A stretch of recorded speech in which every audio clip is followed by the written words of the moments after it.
Jump off that exhausting hamster wheel and into balanced living with Dr. Marissa. Promise you joy in the mystery.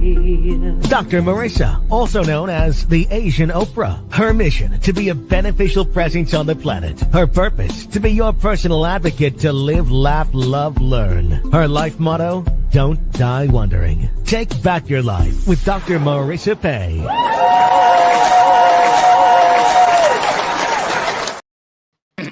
And welcome. You're tuned in to Take My Advice.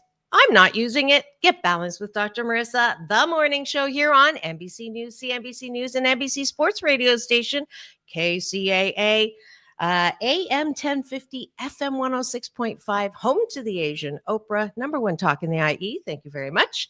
And streaming everywhere. iHeartRadio, Spotify, Amazon Music, Audible, Podchaser, Spreaker, Streaker, you name it, I'm there. Why? Because I want to balance out all the bad news out there with some good news, good people. And today is absolutely no exception. You'll know him from his visit some years ago. He is one of my favorite entrepreneurs. He's also one of he is the most humble, successful businessman that I know. He is the co-founder of something that you may know of, E Entertainment, and he is a wonderful dad to a friend of mine as well, Jonny Namer.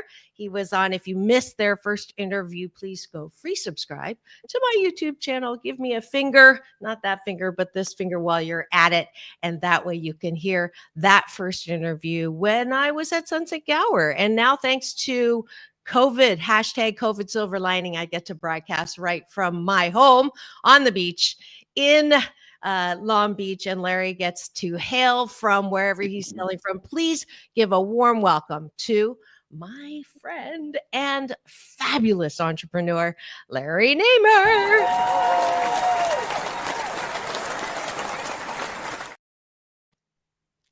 Welcome back.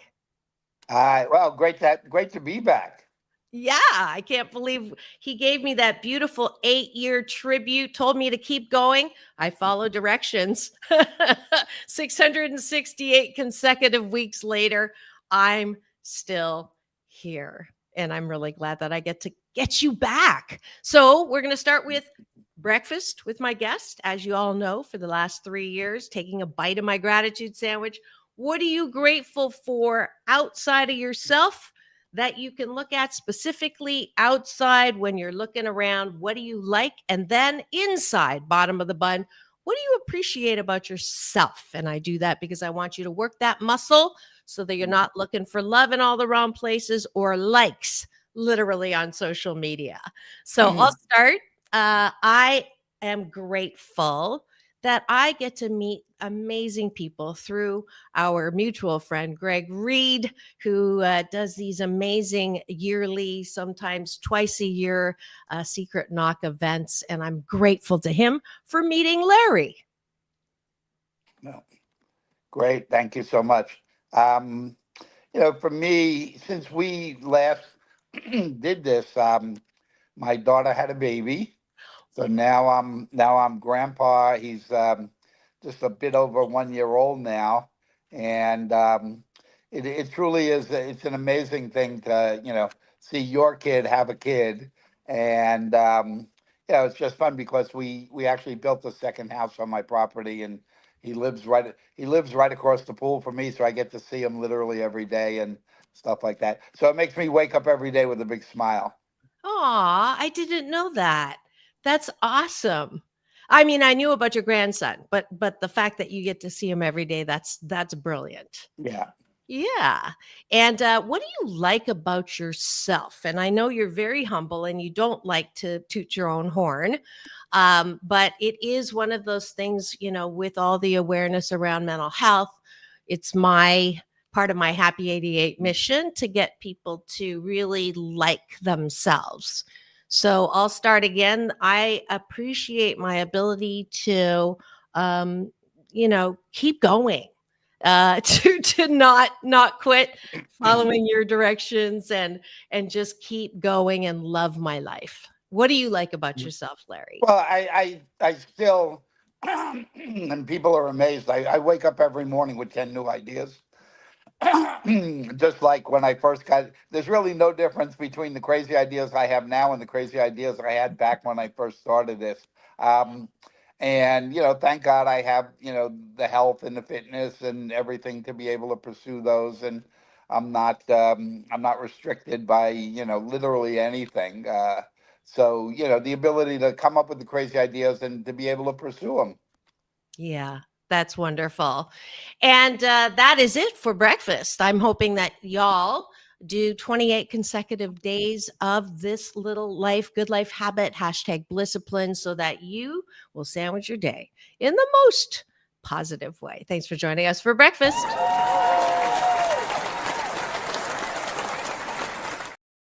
And now for the topic of the day or the guest of the day. I introduced him earlier. I have this little thing now. It's called Everything is Awesome. And I wanted to, those of you who missed the first interview, don't know who Larry Namer is. He is the man who brought us entertainment, for better, for worse. And he knows that I have this interesting relationship with the Kardashians because I used to say that the show was no gossip, no scandal, no K words, no Kardashian talk at all. And then I meet Larry. And so I have to change that now. I say no K words, no Kanye talk. So, but what I discovered last time about Larry is he wasn't an executive company that formed Entertainment. He was a cable guy who literally in New York was doing the cables and came up with this concept to have this show or this broadcast, and then you take it away. You wake up one morning with that idea. Sure. My partner, Alan Marufka, and I, we were kicking around ideas to stay in Los Angeles. We're both East Coast guys, but we're out here doing stuff that, eventually ended. And, the choice was go back east and be cold and snow and all that again, or come up with a good idea. So, it was still when cable was just going through, blossoming through that great era of when new channels were popping up. And we just noticed, that if you looked at the typical weekend newspaper, the most read section of any newspaper, the second most read, I should say, was the entertainment pages. But yet the entertainment pages had no representation on TV. I mean, even music had MTV, and the headlines were CNN, the sports page was ESPN, and we just said we're going to create the entertainment pages of the cable newspaper, and we're going MTV of the movies or Entertainment Tonight, 24 hours a day, and we thought it was a great idea, and we figured somebody would give us money to do it, and and then we were told, people don't start TV networks, only big media companies do. And, it sounds like a good idea, but no, go away. And, we spent 3.5 years looking for literally the first 10 cents. And eventually we found a little bit of money.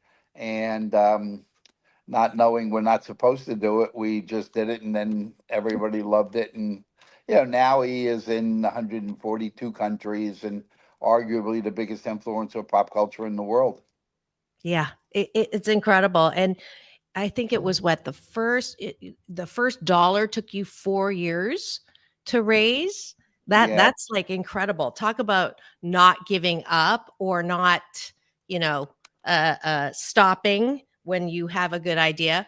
But I do remember a question that came up in one of the secret knocks that what is one thing that you did have an idea? Oh no, one thing that came across your desk that you passed at that you kind of maybe wish you hadn't. And I think that's in your book, actually. Well, there were a whole bunch of things.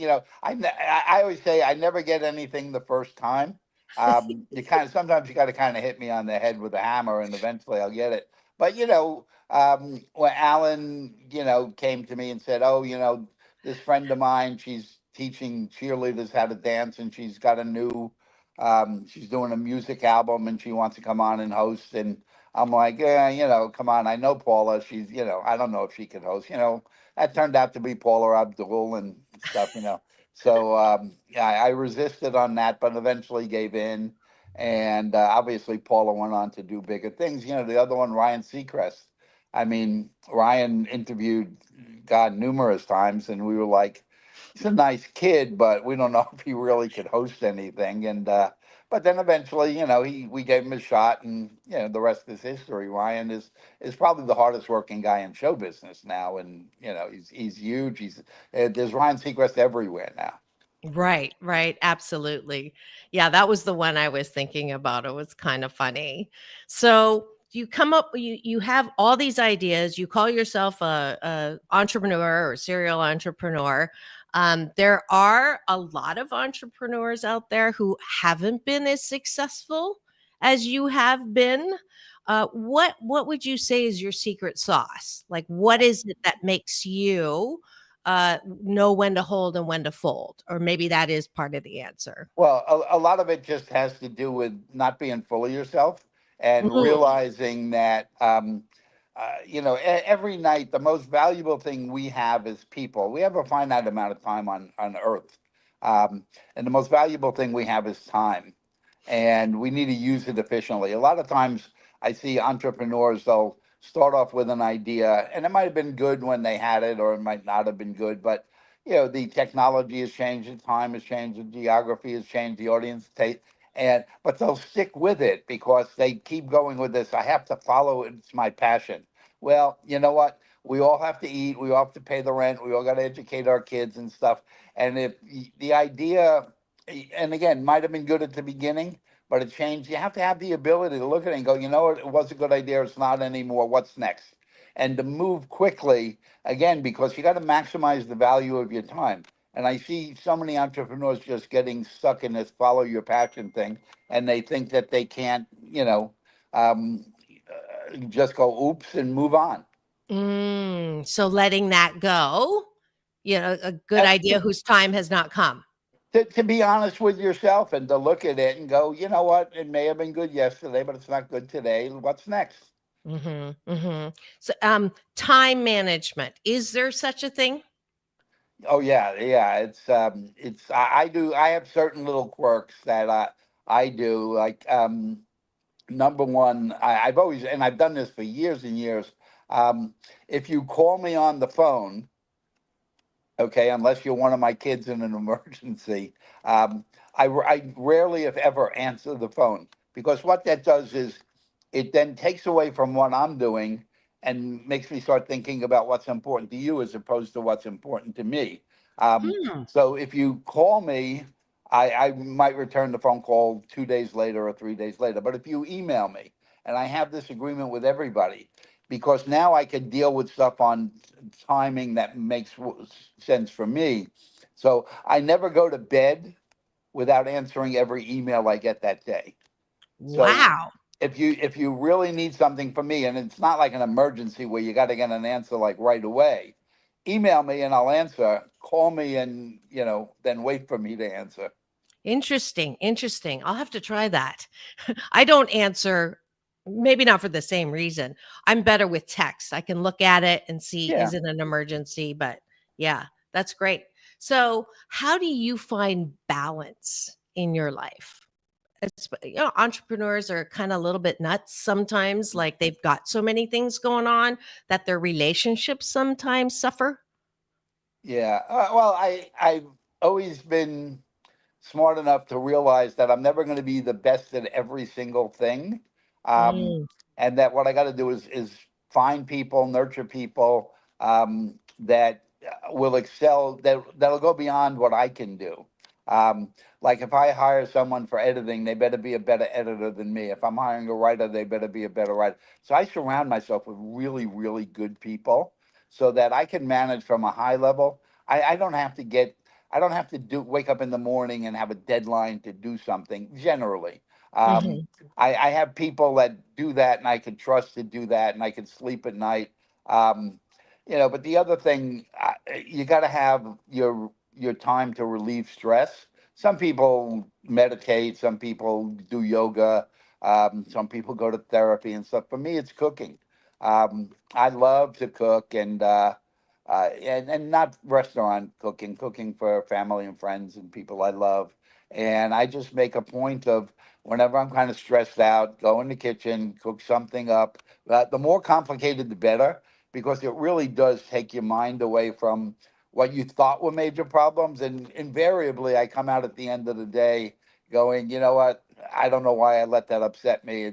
It's not a big deal. And in the scheme of life, it's not a big deal. So, the cooking is one. And the other is I go to the gym for an hour, 6 days a week.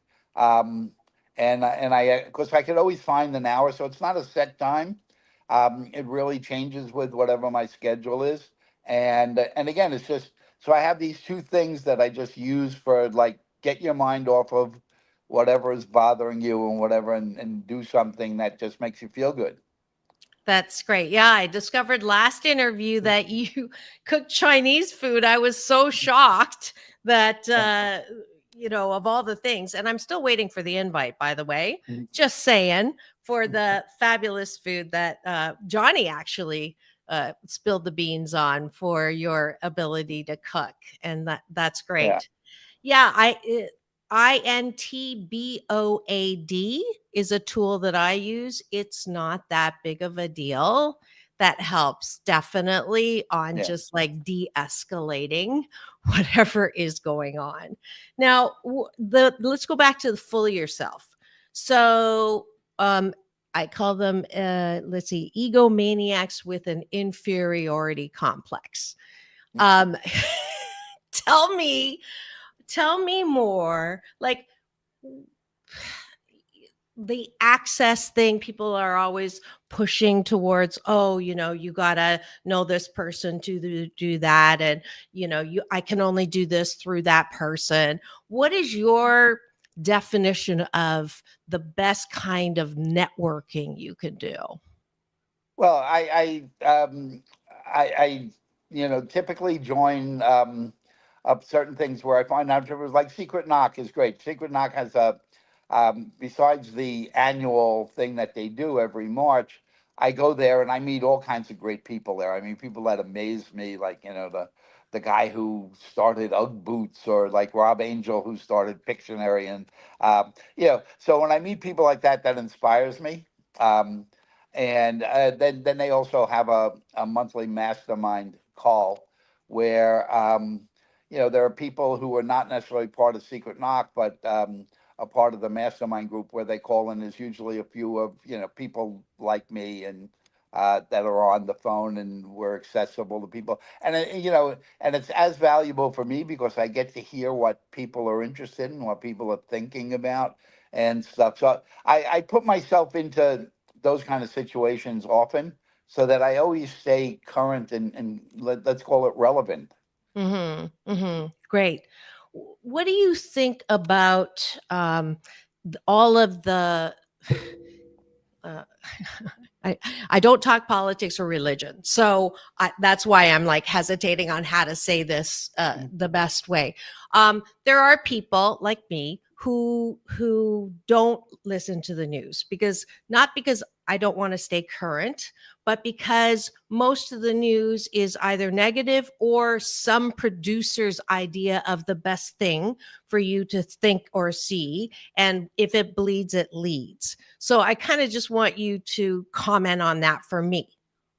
Sure. Well, people don't realize, there used to be a day where in this country we had like real journalists. I mean, the Walker Cronkites and the Dan Rathers and stuff like that, that were always they were in search. They didn't always get there, but they're always in search of the truth. That was their mission, was to really report to the American people what the truth is on any subject. And, but the downside of cable, where we used to have just the news was on at 6 o'clock at night or 11 o'clock at night, we had all these great reporters. It's now dissolved or devolved, where we have pretty much three main cable networks, CNN, MSNBC, and Fox. And people don't realize that they're advertiser driven. there's big corporations own them, and they look at it and they go, there's a hole in the market. People who are far to the right don't have anything. We'll start a Fox network. And the people that you see on television, they're not reporters, they're newsreaders.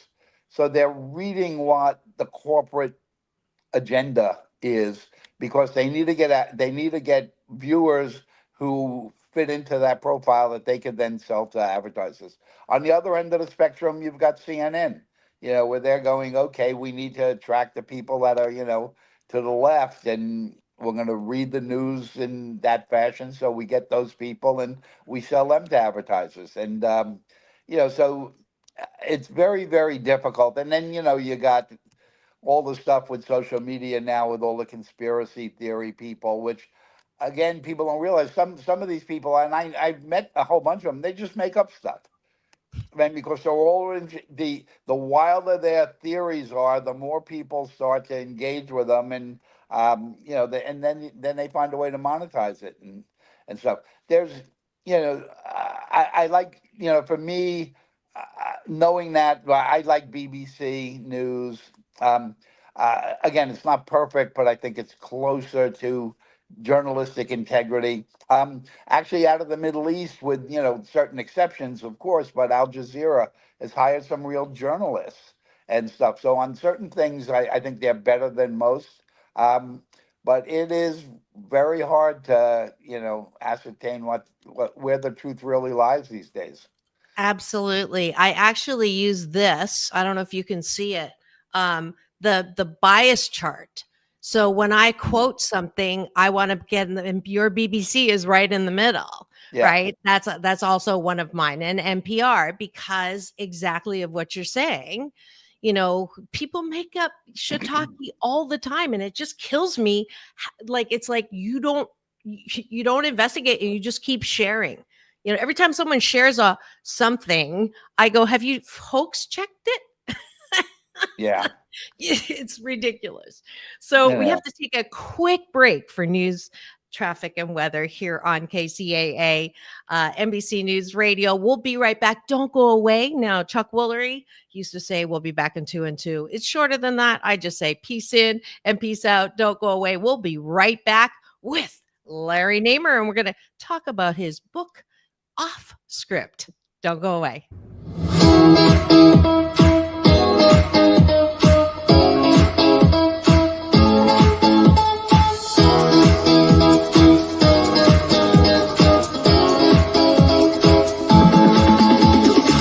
Take back your life with Dr. Marissa Pay.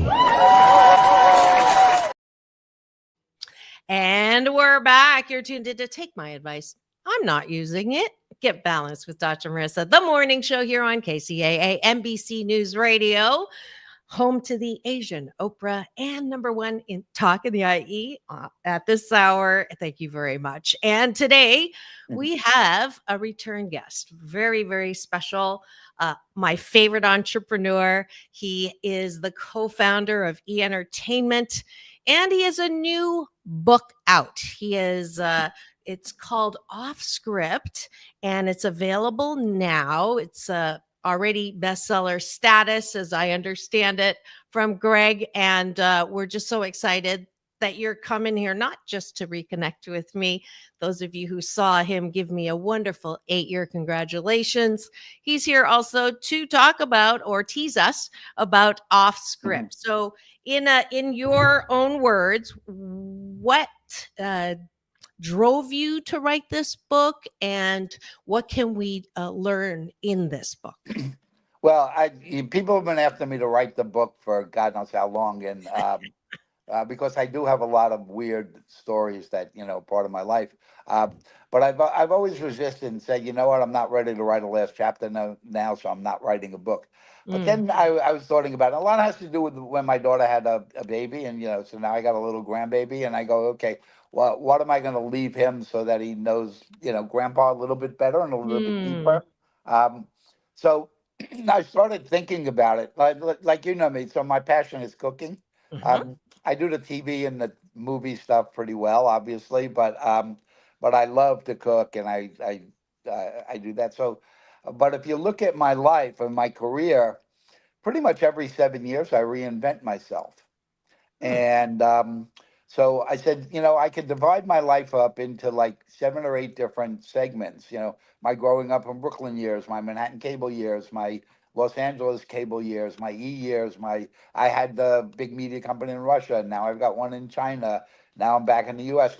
I could divide my life up that way and do little stories about each part of my life. And then I could match it with the recipes that inspired me during those Hmm. periods. So the book is unusual in that it's somewhere between a biography and a cookbook. Wow. That is super cool. And your Chinese food recipes are in there too? There's a few Chinese recipes, and you were mentioning it before. People are amazed that I can cook.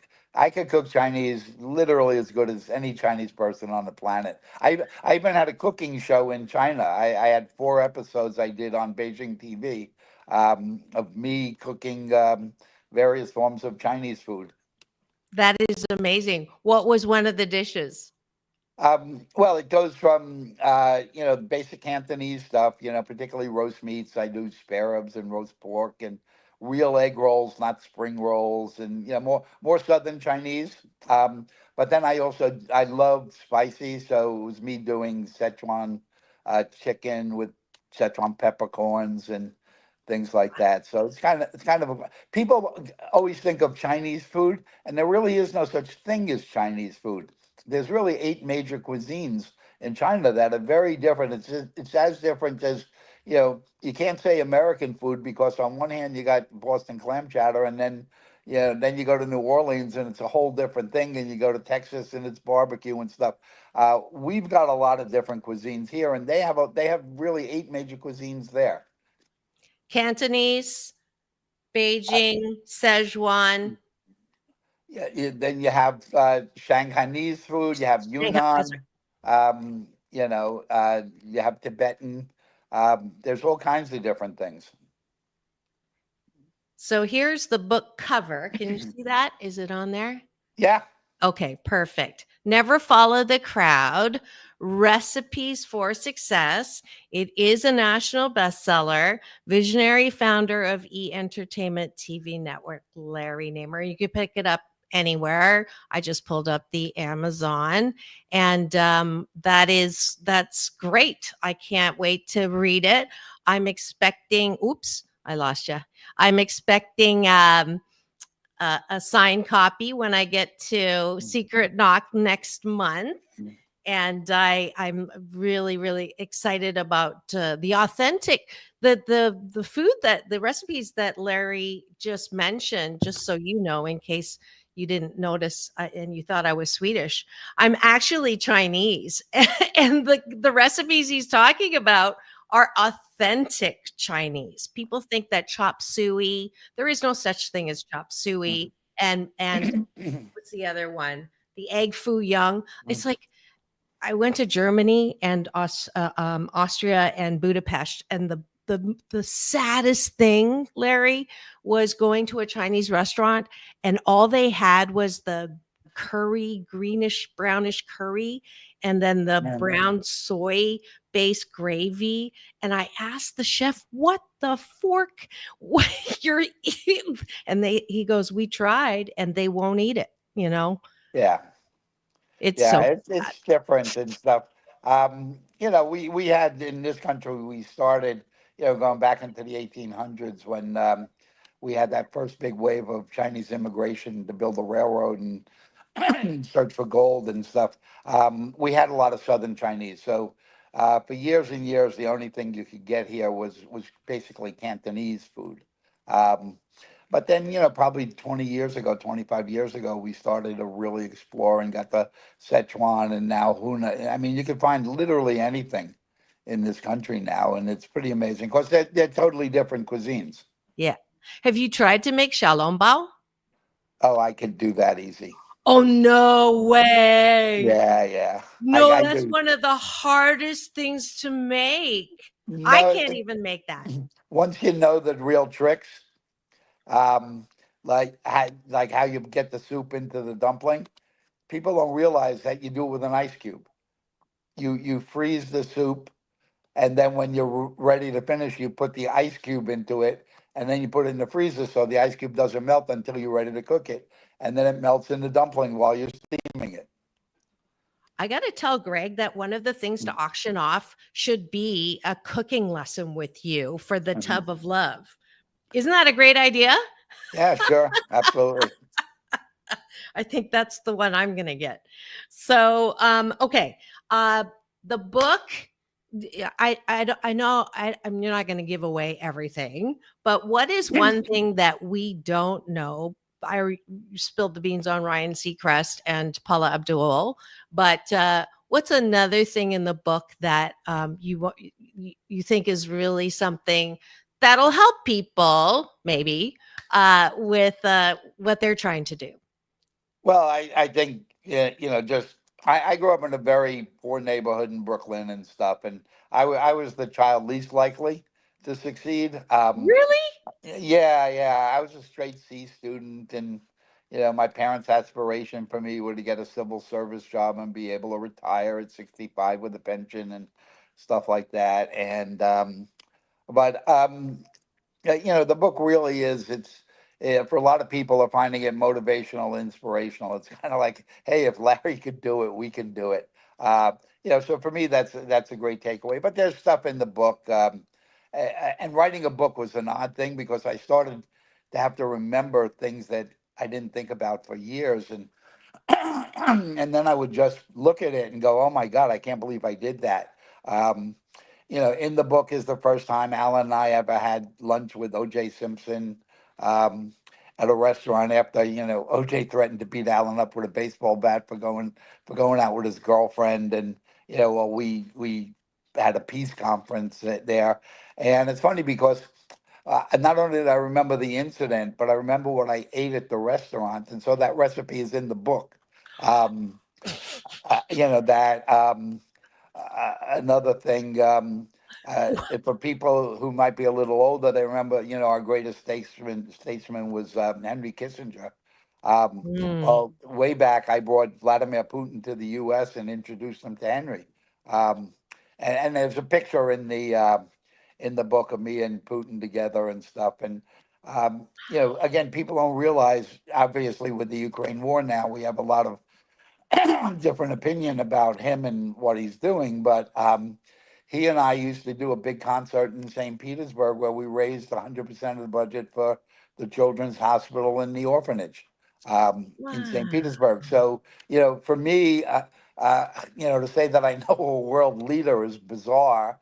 Um, but there's the whole other side of Putin that, that I think maybe I know that people don't know because it's not in the interest of our press in saying good things about the guy. So, but he has done some good things that I know firsthand about. So, Are you still in touch with him?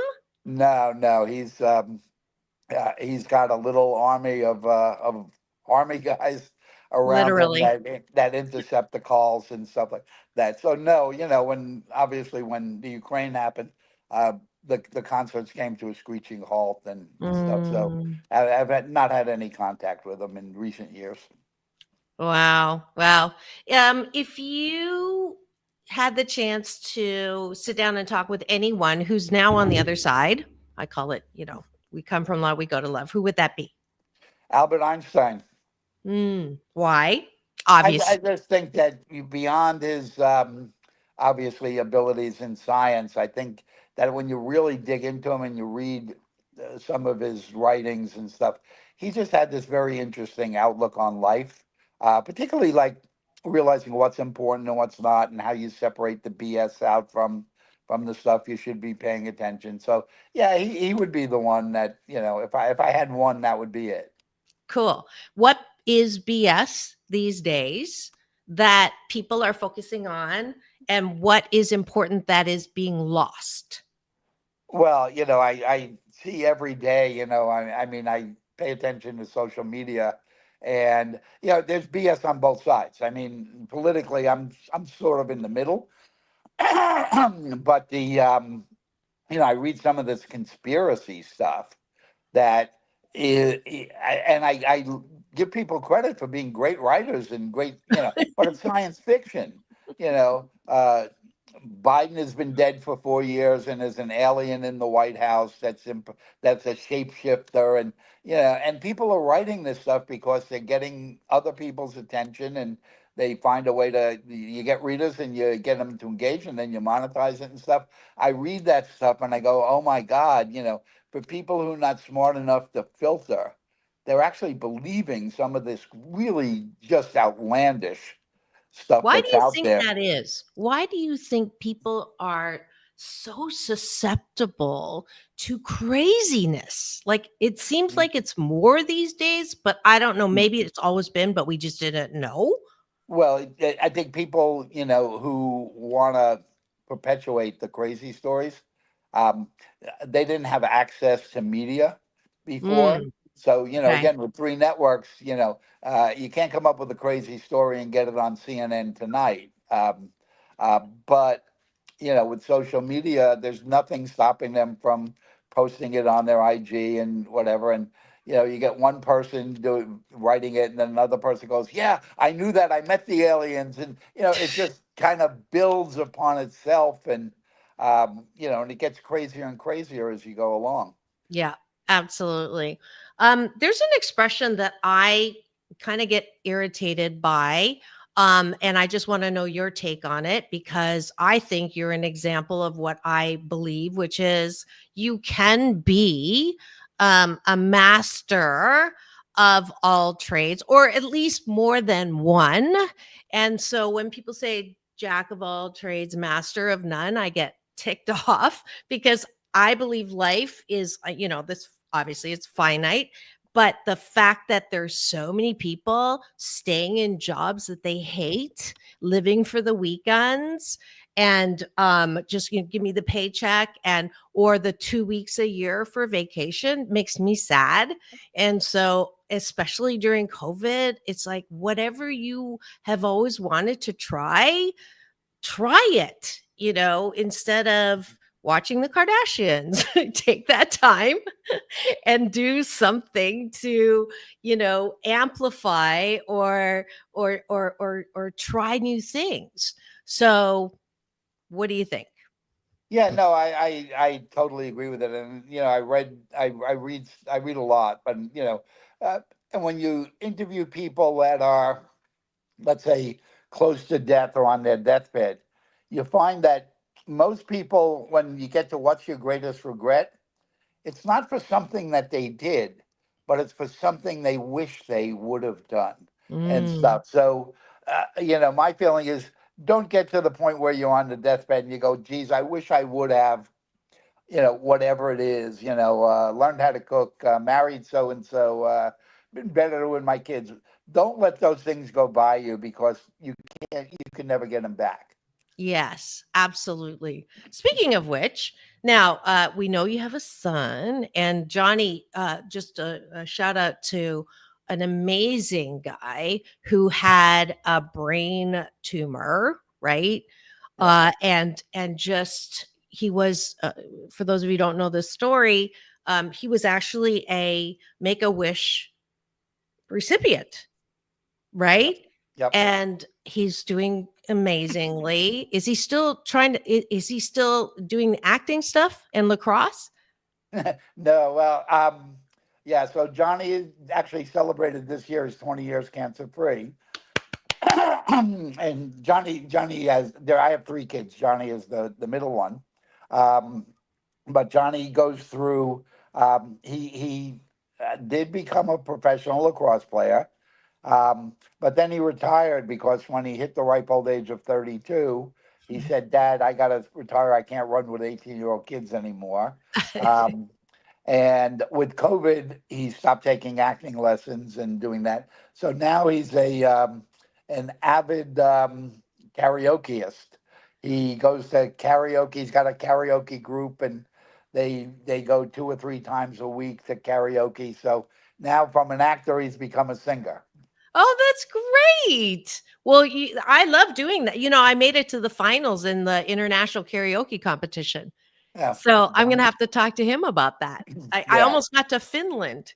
So Yeah. yeah, that's great. But first I want to give this to Jonny. You're going to be listening to this later. 10 years cancer free, 20 years cancer 20 free. years cancer free now. Here Yeah. we go.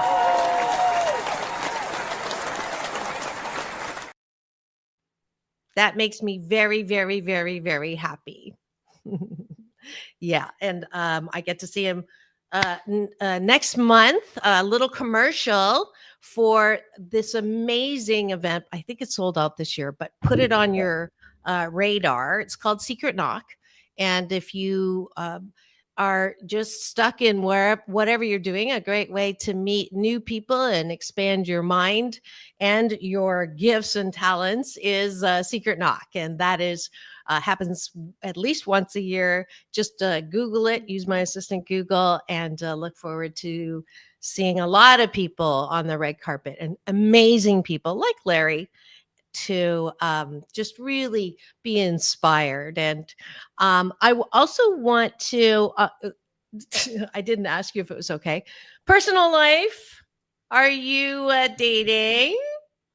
A single, but yes, dating. It's Hollywood, so particularly during award season, my PR folks are always, you got to take this one to the Oscars and this one to the Emmys and this one. So How do yeah, I how do I get on that list?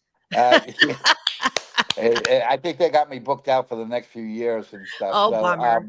but no, I'm single. I date. LA is a little hard for me, because people know I'm the founder of E, and and I've now become to realize, put the ego aside, when I go to a restaurant and a club and a pretty 20-year-old hits on me, it's not because I look so much like a hunk.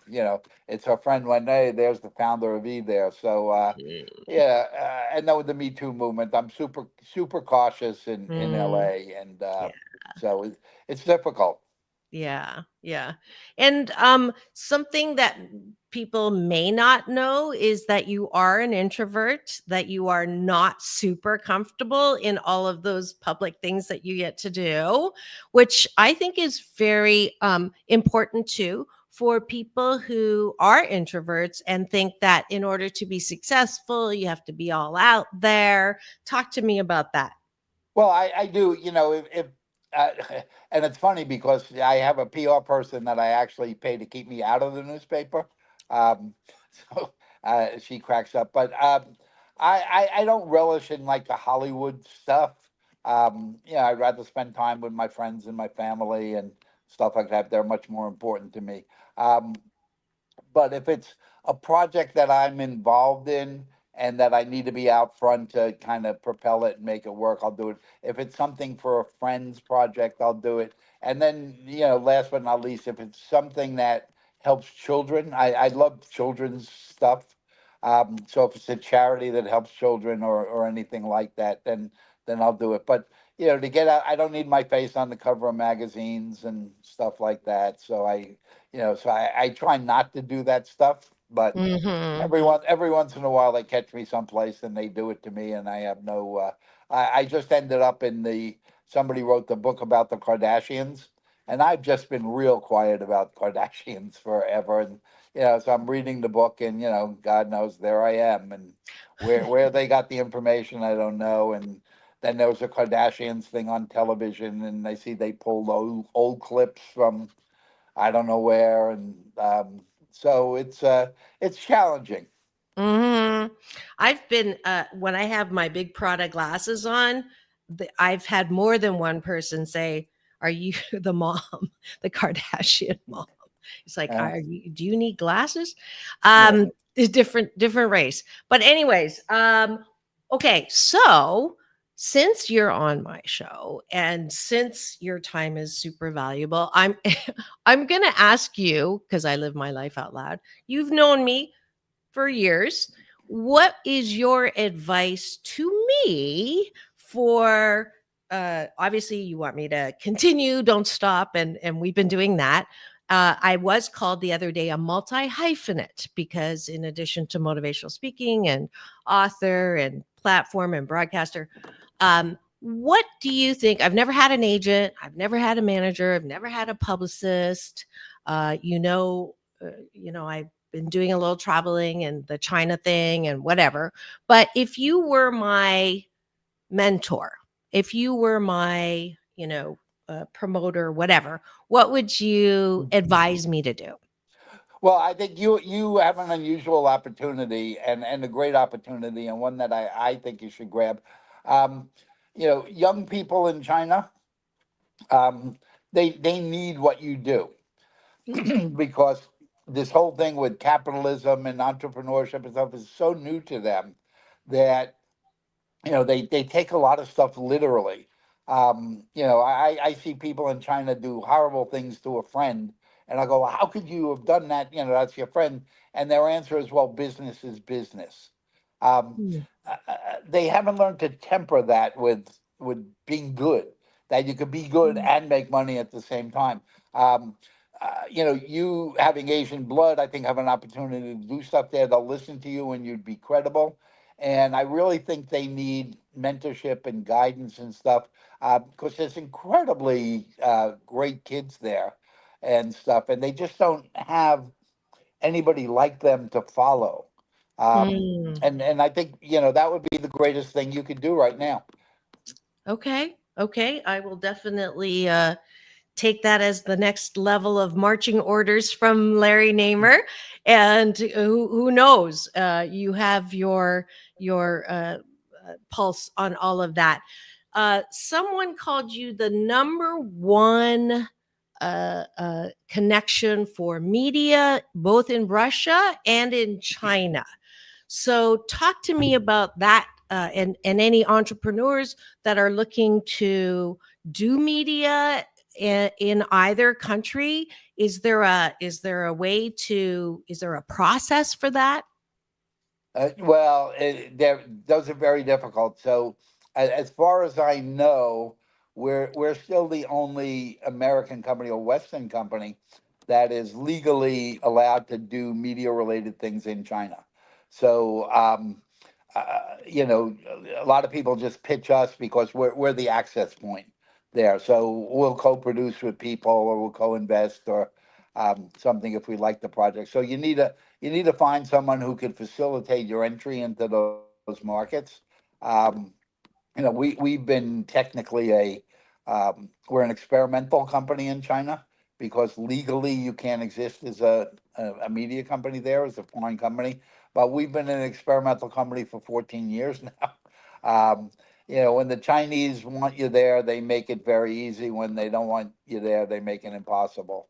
Hmm. So you got to find you need someone to facilitate your entry into the market. To think that you're gonna march into Russia or march into China and do it yourself just because your idea is good or your business is good is not going to work. Yeah. It doesn't Yeah. do it. What is your recipe for success for this new young? You talked about young in China, but young here. I hear a lot of disillusionment.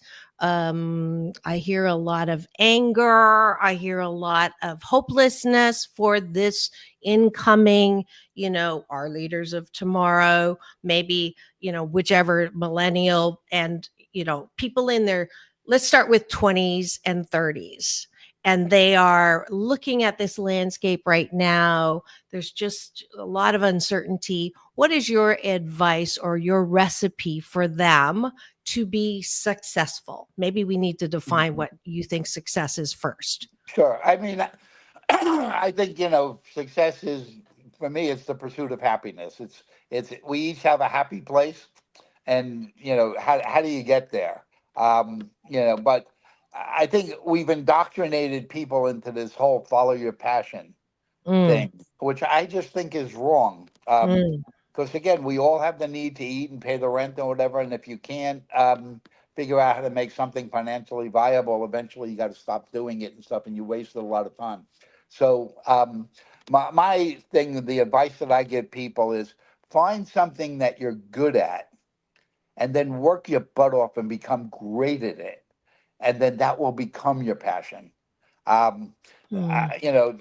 So that's and then self-assess and every night just go, you know what, I thought it was a good idea. Is it still a good idea? And be honest with yourself. Not everything is going to hold up under scrutiny. And the other thing I tell people all the time is that the days that America was the center of the universe.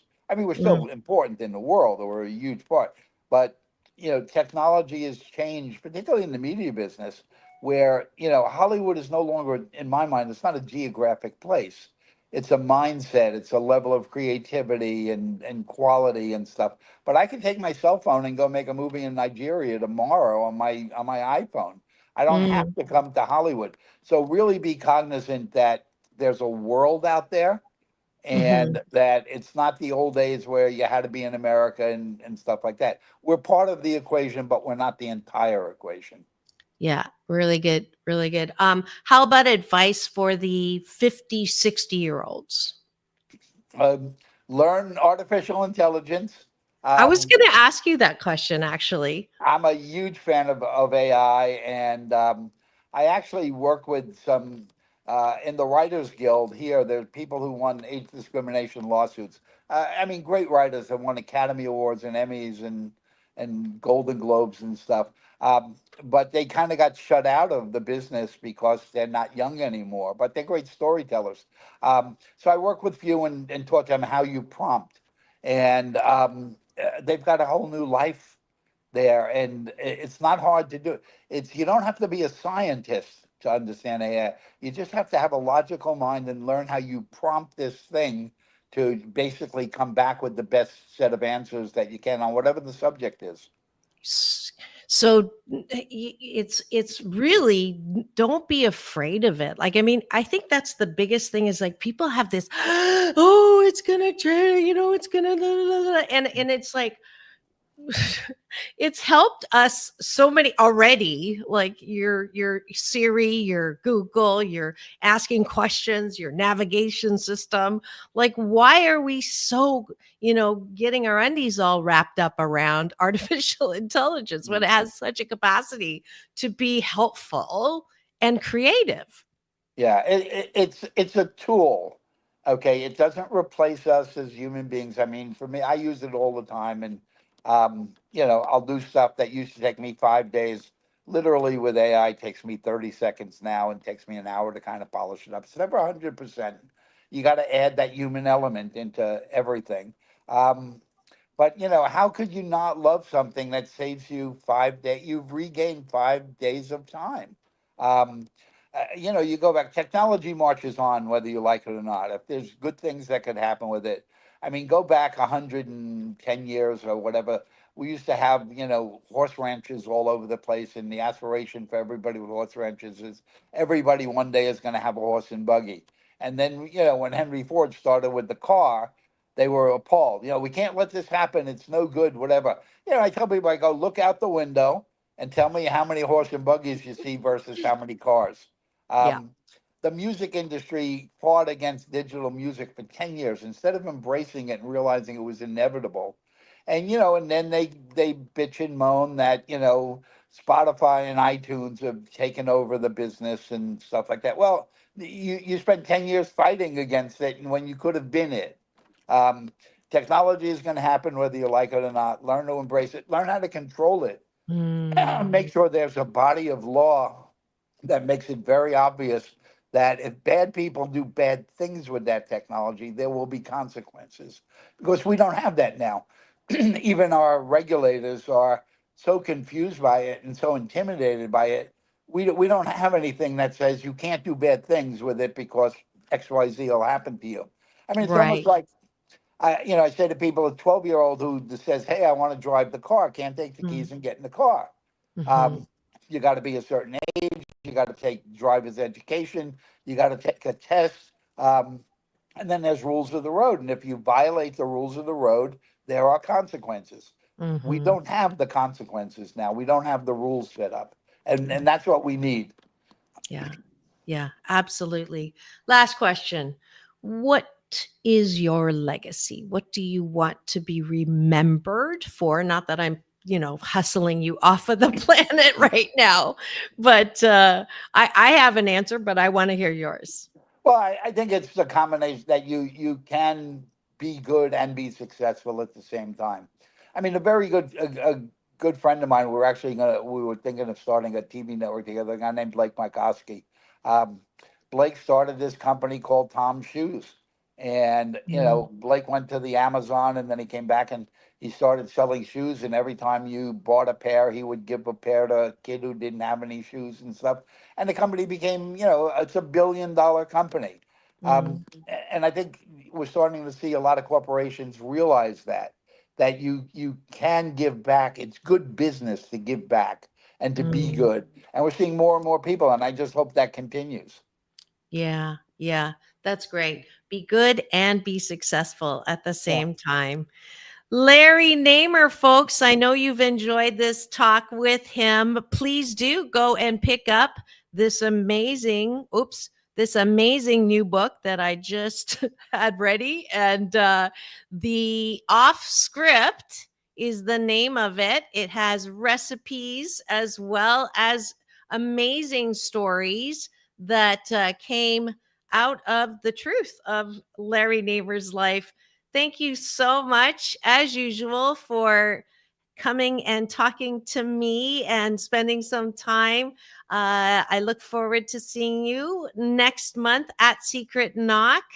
And if you would do this with me, I make you do this all the time on the carpet. It's all about balance. Peace in, peace out, world peace through inner peace. Larry Namer, folks, tune in tomorrow. It is Wednesday, Doctors in the House, and we have wonderful people who have been in the Cashew Gallery enjoying you as well. Now go and have the best day ever. We'll see you tomorrow.